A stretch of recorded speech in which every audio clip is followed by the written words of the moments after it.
Welcome back. Thanks very much for staying with us. You're watching WION The World is One with me, Raisha Sehgal, and this is Speed News. Lots item for you on the show. Let's get you started.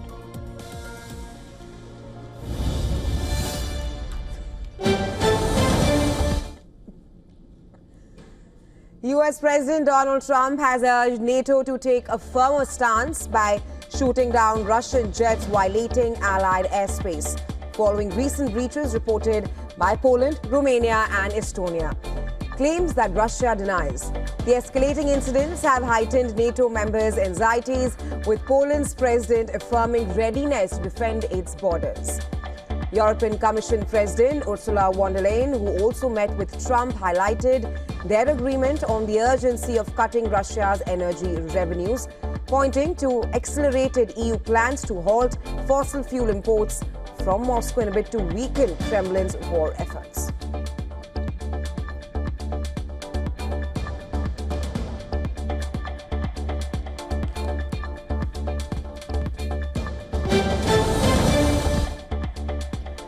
Hamas has denied US President Donald Trump's claim that it is blocking efforts to reach a ceasefire in Gaza, instead blaming Israeli Prime Minister Benjamin Netanyahu for obstructing peace talks. Trump accused Hamas of refusing to release hostages, while Hamas proposed a 60-day ceasefire in exchange for the immediate release of half the hostages. U.S. Secretary of State Marco Rubio said the U.S. has not received the reported Hamas letter about a hostage deal and would not consider it even if it had.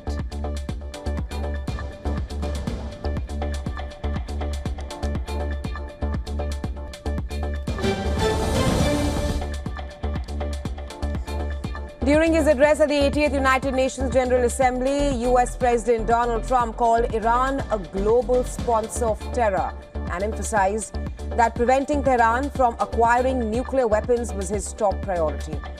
Trump criticized the Iranian Supreme Leader for rejecting his proposal to discuss a potential nuclear deal. Trump also took credit for brokering an end to the 12-day conflict between Iran and Israel. In response to all this, Iran's Supreme Leader Ayatollah Ali Khamenei declared that Iran would not yield to pressure to stop uranium enrichment, stating that negotiating under threats was equal to surrender, which no honorable nation would accept.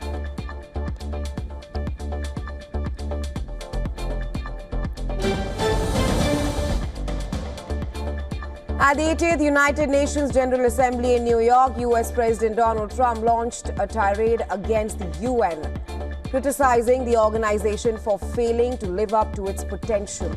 In a lengthy speech lasting 55 minutes, Trump also shared personal issues, recalling a malfunctioning escalator and a defective teleprompter during his visit. Now, despite the extended critique proposed by Trump, the U.S. president did not offer concrete solutions, focusing instead on expressing his dissatisfaction with the global body.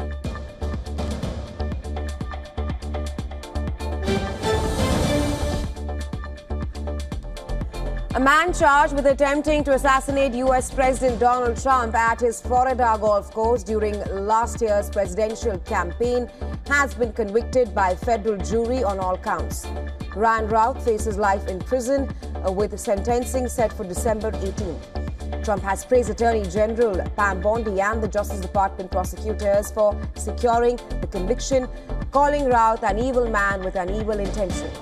Routh was arrested last September after a Secret Service agent spotted a rifle barrel protruding from the bushes at Trump's West Palm Beach golf course.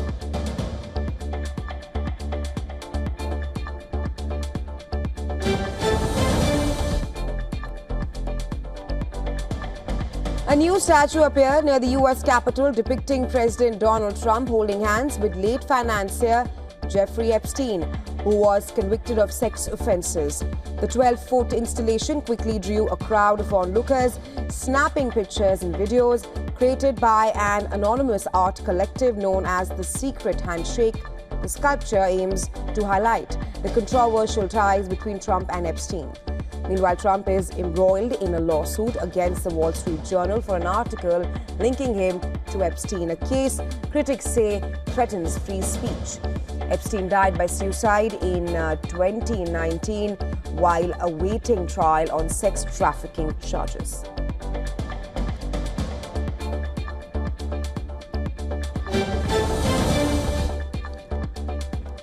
At the 60th session of the United Nations Human Rights Council in Geneva, Indian diplomat Kshitij Tyagi sharply accused Islamabad of bombing its own people in Khyber Pakhtunkhwa's Tirha Valley, where a recent airstrike killed at least 30 civilians, including women and children. Tyagi called on Pakistan to vacate the illegally occupied Pakistan-occupied Kashmir and urged the country to focus on fixing its struggling economy, which he described as being on life support. He also condemned Pakistan's exploitation of the forum to target New Delhi while ignoring its own internal issues and human rights abuses.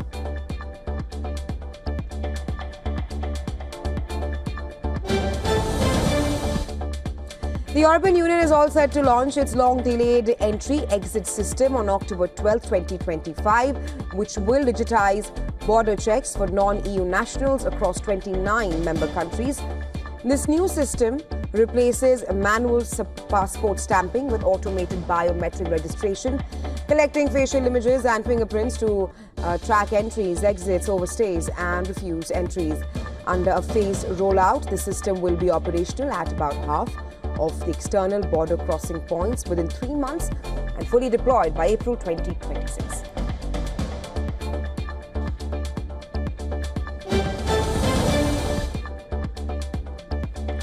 Belgium has introduced its first remotely piloted aircraft system, the MQ-9B Sky Guardian, amid growing European concerns over air defense following several Russian breaches of NATO airspace. Belgium Defense Minister Theo Franken stressed the importance of strengthening the armed forces and expanding unmanned capabilities, describing this advanced drone as the future of modern warfare.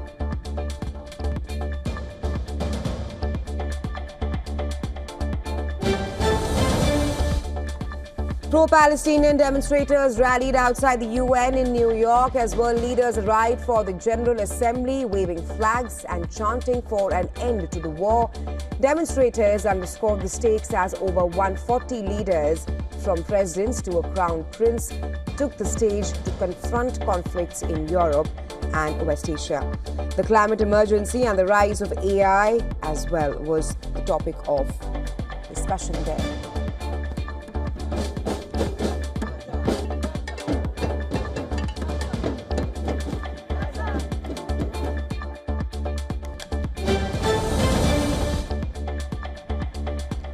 Nationwide demonstrations swept Slovakia as thousands rallied against Prime Minister Robert Fico's pro-Russian government.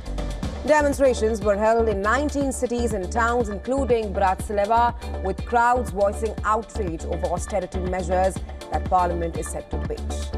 The plan includes higher health and social insurance payments, steeper taxes for top earners, increased VAT on some food items, and the possible removal of up to 3 public holidays. Michael Simka, leader of the opposition Progressive Slovakia Party, said the Prime Minister has grown disconnected from the citizens.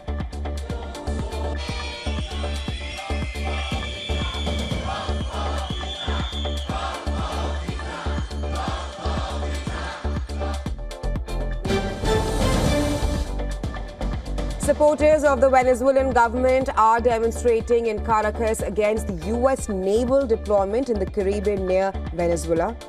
Now, the deployment involves 8 U.S. warships sent by President Donald Trump, officially aimed at combating drug trafficking from Venezuela into the U.S. However, Venezuela views this military buildup with suspicion, fearing it may be a prelude to an invasion.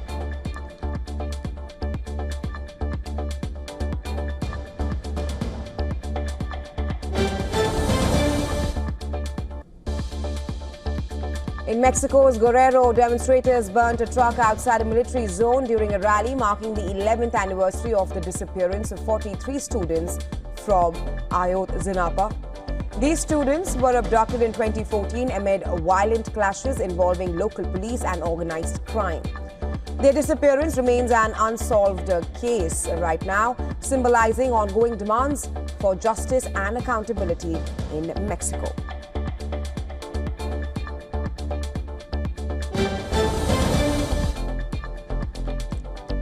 Hundreds of people gathered at Valencia port on Spain's eastern coast to demonstrate the transfer of military equipment intended for use by Israel.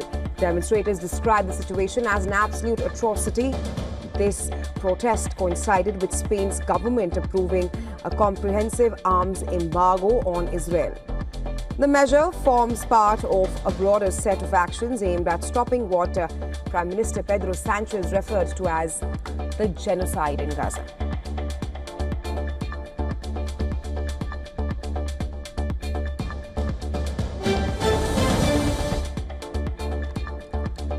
A violent prison riot erupted in Macala, southern Ecuador, triggered by clashes between rival gangs Los Lobos and Sawoks, resulting in 14 deaths, including 13 inmates and 1 guard, and 14 injuries as well. The conflict involved firearms, explosives and grenades, and some prisoners also escaped. With the 13 recaptured so far, the riot lasted about 40 minutes before authorities regained control. Ecuador's prisons have seen rising violence as gangs they rather fight for power and territory, prompting President Daniel Noboa to intensify crime-fighting efforts amid an ongoing security crisis.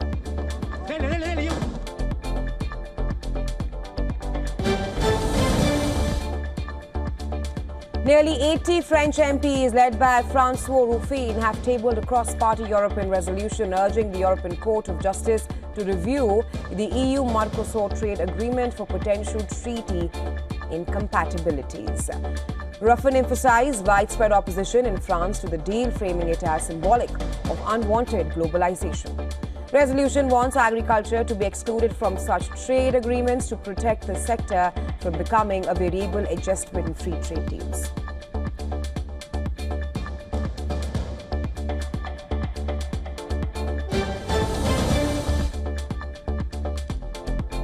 East Timor is set to become the 11th member of the ASEAN regional bloc in October 2025, Malaysian Prime Minister Anwar Ibrahim announced during his visit to the country.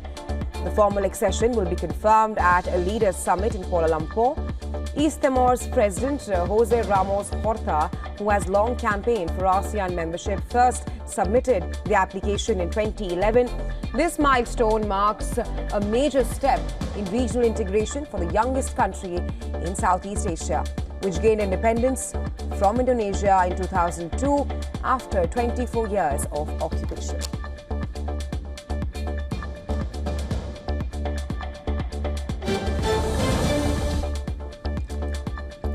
Greenpeace activists displayed a massive 70-meter banner at Mexico City's Estela de Luz monument, calling on the Environment Ministry to urgently protect the Mayan rainforest. Camping coordinator revealed over the past 5 years, more than 300,000 hectares of jungle have been lost, a staggering area more than 16 times the size of Mexico City. Alarmingly, deforestation in the last 5 years has exceeded the total loss of the previous 2 decades, highlighting the rapid and devastating destruction of this important forest.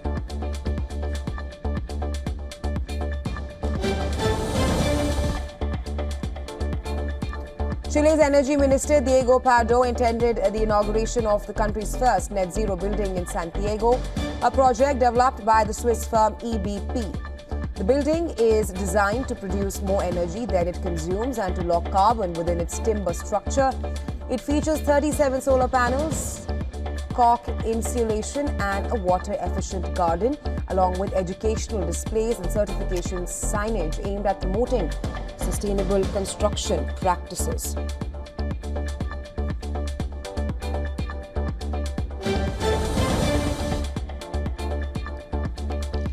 Super Typhoon Ragasa, the most powerful tropical cyclone in the world this year, has struck Hong Kong with hurricane-force winds and heavy rains. The severe weather led to the city shutting down, with over 700 flights cancelled as a result.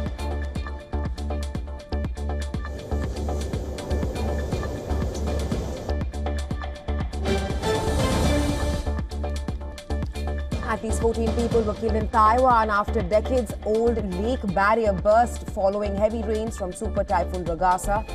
The typhoon, which struck northern Philippines and Taiwan on Monday with strong winds and torrential rain, forced thousands to evacuate. The barrier failure in Hualien County swept away a bridge and flooded the town. Rescue teams are searching for 124 people reported missing in the area.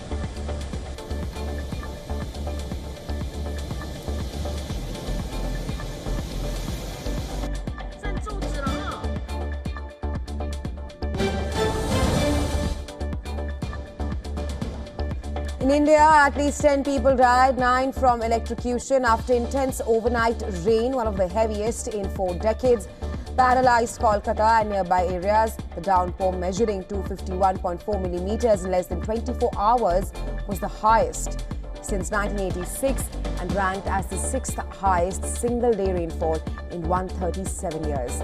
The heavy rain disrupted air, rail and road transport, shut down educational institutions, and led the state government to advance the Puja holidays.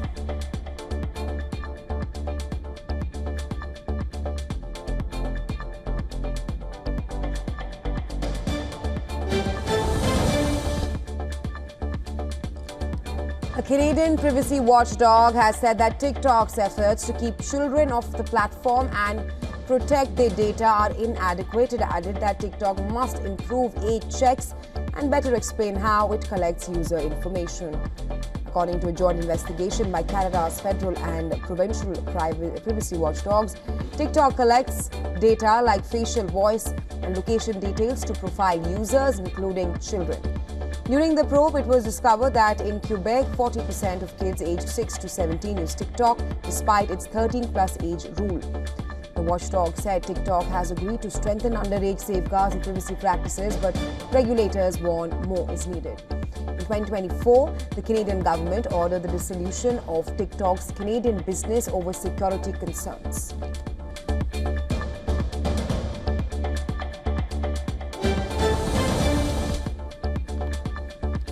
Australia is widening its under-16 social media ban. Platforms like WhatsApp, Reddit, Twitch, Pinterest and Steam may soon be added to a list that already includes TikTok, YouTube, Snapchat and Facebook. Regulators say companies must prove why they should be exempted from falling under the purview of the ban. The regulator said it will initially focus on platforms with the greatest number of users where there are higher risks of harm. Social media firms, however, have criticized the ban, calling it vague, problematic and rushed.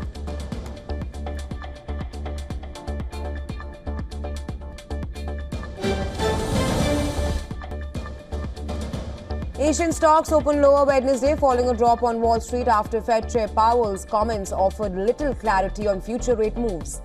MSCI's Asia Pacific Index fell 0.2%, with Australian shares leading declines, down 0.7% ahead of CPI data. Japan's Nikkei dropped 0.4%. US economic data showed slowing business activity, fueling growth concerns. Treasury yields fell as investors sought safety amid uncertainty.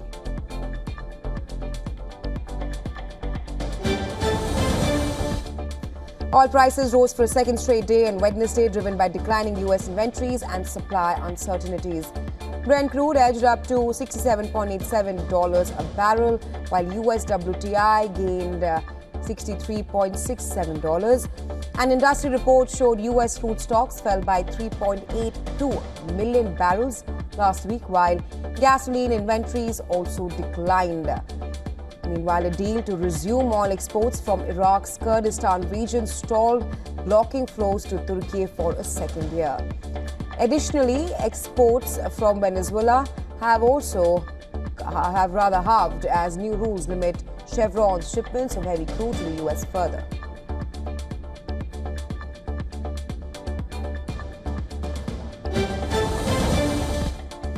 The US dollar hovered near a one-week low as traders expect further rate cuts this year, despite Fed Chair Jerome Powell's cautious tone.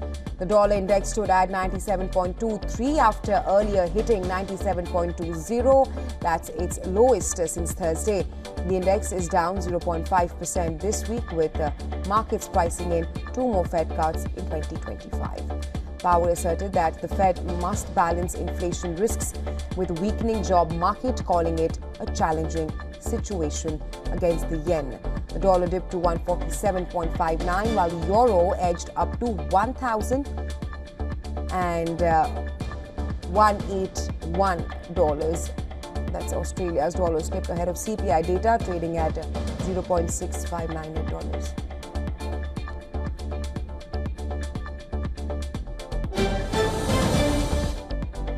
OpenAI, Oracle and SoftBank announced plans to build 5 new AI data centers across the US, and this as a part of a $500 billion target initiative. The project, launched with support from President Donald Trump, aims to develop up to 10 gigawatts of data center capacity to power AI technologies like ChatGPT. OpenAI CEO Sam Altman stressed the need for massive compute power to realize AI's potential. The new sites includes locations in Texas, New Mexico, Ohio, and the Midwest, boosting total capacity to nearly 7 gigawatts. The expansion is expected to create 25,000 jobs and follow NVIDIA's $100 billion investment to supply data center chips for the initiative.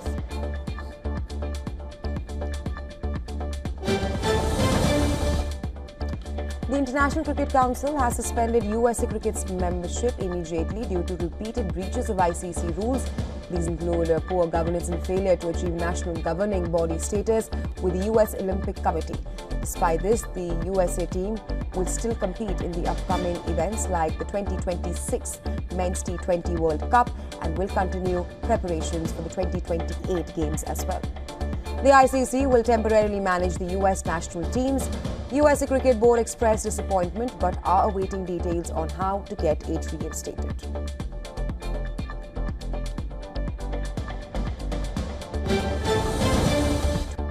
Apple TV Plus has postponed the release of its highly anticipated Jessica Chastain-led thriller series The Savant, following the recent assassination of conservative commentator Charlie Kirk.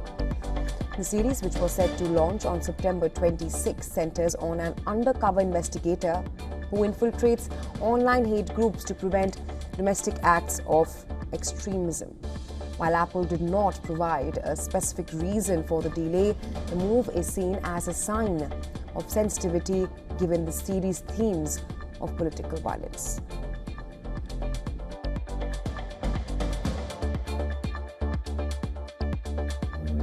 All night sometimes.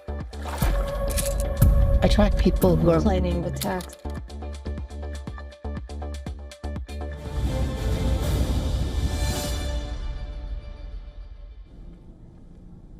And with that, we slip into a very short break. Thanks very much for staying with us. You are watching Beyond World. Stay tuned.